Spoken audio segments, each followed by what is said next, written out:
Jessica Madigan, A.R.E. pioneer. Every experience and condition is useful, and these are either made as stumbling blocks or stepping stones. Jessica Madigan, born 1911, passed away in 1986, was a gifted Christian mystic born in the South on Edgar Cayce's birthday. As an author, books, poetry and plays, Akashic reader and lecturer, she elucidated principles from the sleeping prophet from a uniquely feminine perspective. She influenced a host of diverse groups, including early A.R.E. members, filmmakers, post-60s era youth, women prisoners, and college audiences. Her manuscripts, readings and memorabilia have been recently recovered for future study. Some say she was a pioneer in women's spirituality. As with many young seekers on the West Coast, she touched my life as no other. Above all, Jessica was a storyteller who learned to follow the message contained in the readings, turning karmic stumbling blocks to stepping stones of grace and opportunity for service to others. Her own life was unusual and challenging.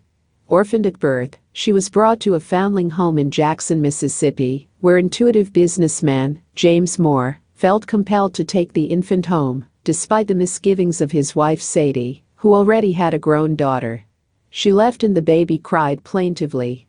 Sadie later returned with a cow, in time to save little Jessie's sight, after someone accidentally cleaned her eyes with carbolic acid.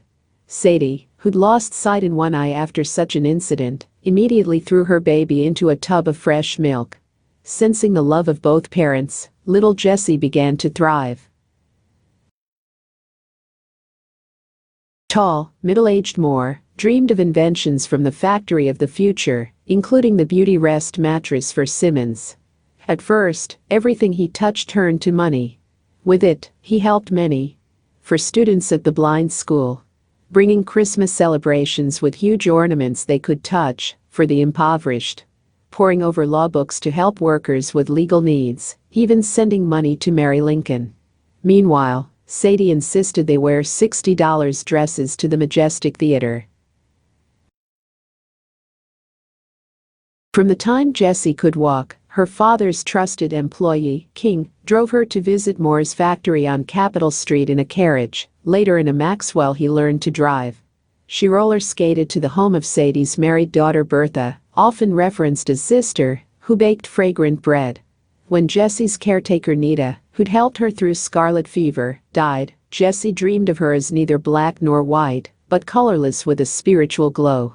Growing up with a library of stories about life after death, she had a number of such dreams and visions. For each of us there are moments when we are not completely in the body even in waking consciousness, she later stated.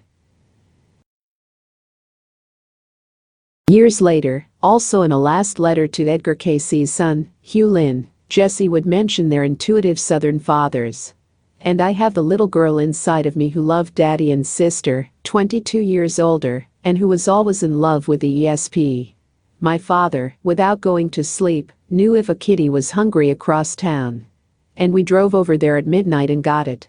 My father knew, without going to sleep, everything that happened to me in school. He would tell me before I could tell him.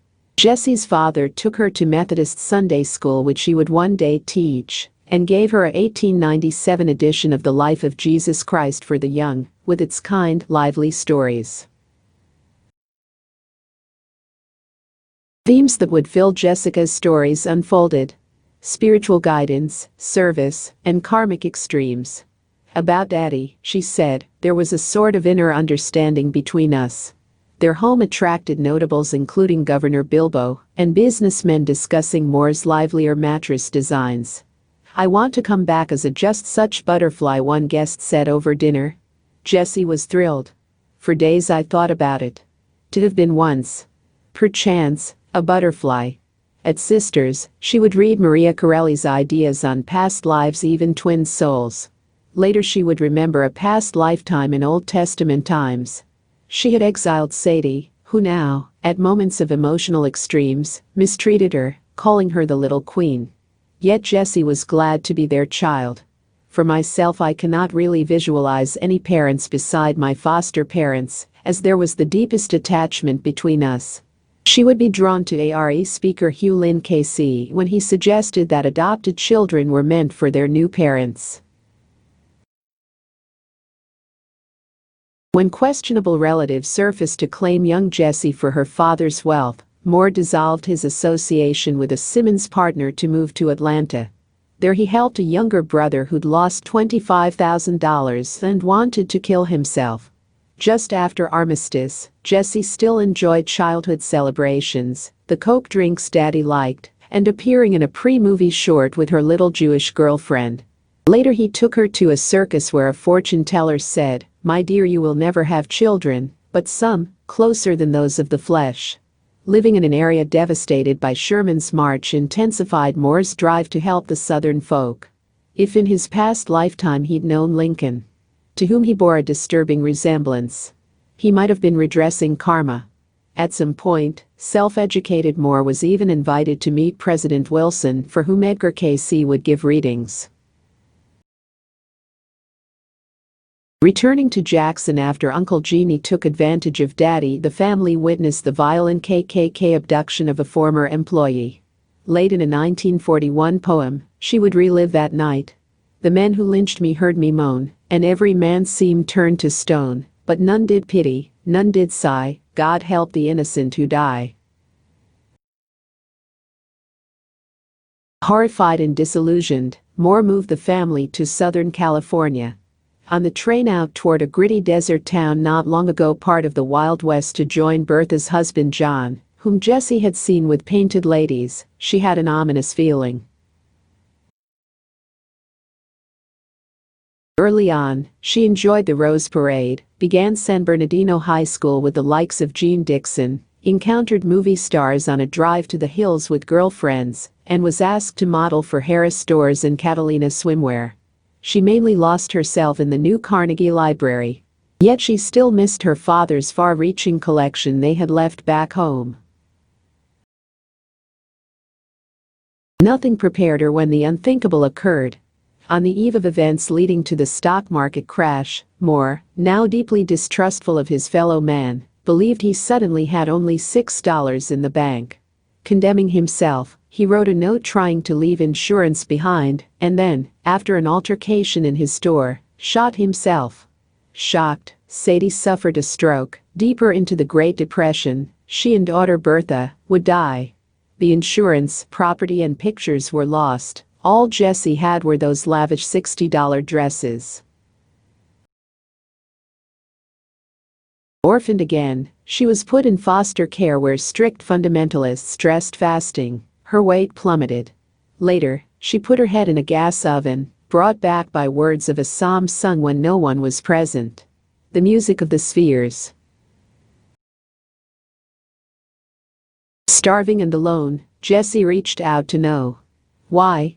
An Episcopal minister, who believed in reincarnation, inspired her dream of being a young mother of twins in China, who'd later committed suicide when her husband took her older sister as a second wife. Were Jessie's losses karmic? Despite them, she graduated in 1929. When the Roosevelt set up relief agencies, Jessie, a crack typist, found work, guiding desperate people to extra jobs days through inspired writing. Escaping the advances of a womanizing SRA boss who later ran for Congress, Jessie took a civil service exam and chose to relocate to Sacramento over Virginia, which she later believed could have brought her into the work earlier. In Sacramento, a gastric disorder caused by years of starvation brought embarrassment and isolation. She volunteered as secretary for the Franciscans and had a reassuring experience with the Christ light on the Capitol steps. Later, she was befriended by Gracie Allen's musician nephew from back home. "Don't call her Mrs. Burns," he said when they visited the comedians. Returning to Southern California, Jessie's spiritual quest intensified. At Unity, she made a lifelong friend in Dr. Ernest Wilson, studied with Manly Hall, and took religious science training. How did she discover Edgar Cayce? A 1936 Christmas volume of E.B. Browning's poems is inscribed to my dearest of all friends from Elsie Sechrist, who led an A.R.E. study group in Los Angeles. On her first night there, seated apart from others on a kind of porch, Jessie had prayed to emulate this righteous, disciplined friend who shared her interest in dreams. That night, between the words of the 23rd Psalm, Jessie had a vision of Edgar Cayce as an Egyptian priest, handing her a golden child, whom others afterward told her symbolized the work. "Why would you have such a vision?" her friend asked. An 8/11/1952 letter from film director Peter Balbish regarding 56/28/11 suggests an A.R.E. study group by then meeting at Jessica's own home and lists 10 members. Marriage in 1942 to older Gene Madigan from Harris Stores, who now worked as film editor for several studios, had apparently brought Jessie to Hollywood. Working at MGM, she was acquainted with stars like then-Democrat Ronald Reagan and Jean Harlow, who, like Jessica as Jean had dubbed Jessie, was also an avid reader. When Jean served in World War II, she published compassionate poetry on racial injustice, later a humorous bit on wartime wife turning to those cokes and sweets. On Christmas, 1944, Jessica wrote to Edgar Cayce for a reading, but saw a shadow fall over the envelope. He died in January. She later came to Virginia Beach, where his son Hugh Lynn fostered her as an early A.R.E. lecturer. There are many reel-to-reel tapes and programs that place her with the likes of Ken Broman, Elsie Sechrist and Hugh Lynn Cayce, who for 12 years introduced her, saying, "Jessica understands the readings as well as anyone in the country." Encouraged by Esther Wynn, Jessica served as his secretary pro tem, followed by lively written communications on A.R.E. growth and fine points of the readings. While in Virginia Beach, she dreamed the number of a reading given for a middle-aged homemaker. Cayce seemed confused about the entity's age. It seemed to pertain to Jessica, encouraging intuitive and dramatic arts, with success writing about past historical periods. In 1951, Jessica's friend Gloria Gwynn, widow of Zoltan Kurthi of the New York Philharmonic, became her neighbor on Camerford Avenue near R.K.O. DeZillu Studios. Jessica was deeply involved in the A.R.E.'s West Coast meetings and conference activities. Gwynn recalled, "My first impression of her was that she was very knowledgeable, she was charming and had a lot of charisma. She seemed to wrap everyone in the palm of her hand with love and enthusiasm." With Jean's support, Jessica began writing simply bound Cayce-related booklets full of real stories that went around the world through Fate magazine under the pen name Mailing. Caricaturist and marine artist Jerry contributed illustrations. Gloria ran the mimeograph machine. Jessica's 2 lost birth siblings, one now a doctor, coincidentally wrote for copies. Later, as a graduate student at Cayce's Atlantic University, I interviewed a woman in Virginia Beach who'd been a teen violinist and was ultimately cured of hysterical blindness with Jessica's help, using Cayce's readings. Ursula often dined with Jessica and Hugh Lynn when he came to LA on A.R.E. business. How Ursula enjoyed their lively discussions about the nuances of the readings. As recalled by Atlantean exponent Steyer, Jessica's close work associate from the 1950s, Hugh Lynn had thrown down the gauntlet, sparking experiments including ESP and past life research. If he thought she'd gotten a lifetime wrong, he wrote a 4-page letter. In the course of this, Jessica discovered instances where she and Hugh Lynn seemed to have known each other in periods of Palestine, with the Brownings, and as William and Myrtilde. Ancestry research says I am directly descended from Myrtilde. One night, 3,000 miles away, she knew he was choking. That her awareness of this restaurant instance was misattributed to a West Coast man in one book suggests that the telepathic tie was problematic for him. For her, too, in a supportive, but mostly platonic marriage, it must have been easy to romanticize a friendship. And she believed in twin souls. Nonetheless, for years, mutual discoveries and purposeful work were shared by Jessica and the A.R.E. leader. In 1955 she was asked to submit Karma is Your Opportunity to Searchlight, based on her 1952 Los Angeles A.R.E. lecture. Though living simply, she reached out tirelessly to build new members. Those mimeographed names and addresses still exist. Gladys Davis Turner wrote to Jessica, praising her extraordinary organizing abilities in helping to expand the A.R.E. in California. Many, including fellow A.R.E. lecturer Ken Broman and Dr. Ernest Wilson, praised her life readings. In 1982, Gladys Davis Turner would tell me by phone that out of all the individuals who'd come to Virginia Beach, Hugh Lynn Cayce found Jessica Madigan most like his father in terms of her abilities. In addition, Jessica was capturing stories about near-death experiences, soulmates, karmic patterns, within a Christian framework of hope and grace. In the 1950s, Jessica Madigan helped organize the A.R.E. Asilomar conferences and was a featured speaker. Shy Jessica had found answers for the why of karma in her own life and now brought insight into the lives of others. She still encountered some karmic stumbling blocks. After television took hold and with her experience around the film studio, Jessica was the first approach to do dream programs. Then her no-nonsense friend Elsie, who contributed to Hugh Lynn Cayce's efforts to establish a post-war A.R.E., relayed a vision to him, suggesting that Jessica was a bit too emotional, perhaps also because of Jessica's unsettling psychic ability. Hugh Lynn allowed a sad parting of the ways. Unbelievable to Jessica, who loved the work with all her heart. Not revealed then as a factor was the earlier, reputed moment when Hugh Lynn said, "When I married my wife, I took a vow never to tell another woman I loved her. Well, there is someone in California, she knows how I feel." He said they must only be friends. Jessica understood perfectly. She was not seeking an affair, but knew they thought so much alike. A bit too close for comfort for him? Now at Asilomar, Jessica tossed their fine correspondences into the fire. This 4-page handwritten note survives. Pages 1 and 2.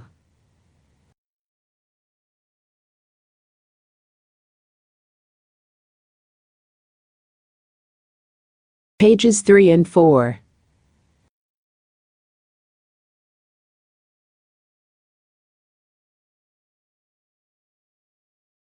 From the ashes of this unjust disappointment would come an opportunity, though. Whatever there is of suffering in our lives, we know that we have created the pattern, and it is our opportunity to change the pattern, she'd said in that Searchlight article. In helping ourselves, we help others. She would always speak positively about Cayce and A.R.E. In 1991, I interviewed a more playful Ms. Sechrist. She too spoke well of Jessica. Back then, Jessica applied the readings she'd loved since the 1930s, putting self's hurts aside to bring insight, hope and comfort to seekers she would yet touch in her lifetime in a fluid feminine expression. Jessica began hosting regular meetings at the Wilshire Morning Cafeteria in L.A. and Sunday afternoon metaphysical meetings at the Women's Club on 6th Street. Lecturers included Academy Award winner Peter Balbish, Colonel Adams of the Shroud of Turin, and author Gina Saramanara. The last two had felt encouraged by Hugh Lynn Cayce and later a bit frustrated. Former archivist Jeanette Thomas said sometimes creative people like Jessica were fostered in those more traditional days, to a point. She recommended helping Jessica rise in terms of her work. On the night before I would bring samples of her work sent by Steyer, Jeanette dreamed that the late Gladys Davis urged her to accept pink jewels in her hand, taking care that fragments not drop in the carpet. In the morning, I felt compelled to wrap my mentor's books in pink bubble wrap and to deliver them to the archives wearing pink. Jessica's favorite color. In Hollywood, Jessica continued the work, attracting those finding answers in the Cayce readings. She founded the popular Parapsychology Forum. Gwynn recalled, "I remember among the celebrities I observed were Rhonda Fleming, Fernando Lamas and Arlene Dahl. I once met Gloria Swanson there. Yul Brynner's wife was a regular at Jessica's Hollywood classes. Someone told the actor that, when you have no hair, you will be famous and very wealthy. I don't know if it was Jessica who foresaw that or not. Director Jesse Lasky's wife and son were part of Jessica's home dream group. She completed a degree at Los Angeles City College, where once she'd been awarded the girl with the $1 million figure, and now taught dreams there. With psychology studies at UCLA, she reached out to teach women at Corona State Prison. The karmic heartaches of her early life gave way to lifelong compassion for others. In 1968, Jessica, who had helped begin the A.R.E.'s Asilomar retreats and was among its earliest lecturers, applied to have her own Cayce-related conferences through the Philosophical Roundtable. I remember attending as a teen around 1970 and later would write about it in my novel, The Rainbow's Daughter. Her love, insight and understanding uplifted our lives. Jessica Madigan, middle row, fourth from left, Atlantis buff Jerry Steyer, back row, second from right, Larry George, back row right. Mentored to Success by Jessica and Ken Hawkins, 1943 to 2019, was her musician. I had already found great meaning in her books. Jerry Steyer, now 87, states, "There has been no finer writer and lecturer on reincarnation, karmic patterns and life after death, as viewed from the sleeping prophet's perspective, than that of Jessica, though many feel the scope of her work has yet to be appreciated by a mass audience." Jessica's 15 booklets under the name Mailing include World Prophecy 1, 2 and 3, The Riddle of Reincarnation, Journey to the Fourth Dimension, Dreams, How to Discover Your Own Past Lives, Gateway to Your Superconscious, The Past Lives of Jesus and Mary 1, 2 and 3, The Emotional and Karmic Causes of Overweight, and Twin Souls, The Eternal Love. Added to this were those excellent Akashic life readings, for which she never asked payment, and lectures by Steyer. Dear to her heart was advocacy for those without a voice, including animals, on whose behalf she and close friend, Gina Sermonara, often spoke out. Playwright Jessica Madigan, back row, third from left, Lynn Rogers, front row, third from left, Reverend Marcia Hunter Mossman, Nefertiti, would found the Family of Man Incorporated, bringing many to Jessica. I wrote. Inside, the room was alive with ancient presences. When the shuffle of fabric and footsteps ceased, then Elizabeth, Jessica, our dear mother, dressed as a wise leader from an indeterminate time, spoke. "Thank you, darlings, for joining our come as you were party here at our beloved Asilomar. Such an array of beautiful faces. Edgar Cayce would be so pleased." That night the Great Hall was full of her contemporaries from Los Angeles and a host of young people fresh from tumultuous 60s events waiting to understand. From this time on, she would have her children, closer than those of the flesh. Jessica's long-suffering odyssey was behind her. From it we gained the wisdom we so needed. She lived long enough to plant the seed of the eternal Christ message found in the readings. In 1982, when she heard that Hugh Lynn Cayce died, she had a stroke and was then in and out of the body, transitioning in 1986. The Cayce readings indicate that we have lived many times in the earth and that we, alone, are the creators of our destiny. Whatever we have set into motion in our sojourns in the earth must surely return to us at a future time. It is as if we are the playwrights. Hence in the relationships, the meetings with others in whatever form or manner, such are not coincidental, but are rather as purposeful. Those opportunities have been given through the grace, the love of creative forces, that life may be purified in the light of His abiding presence.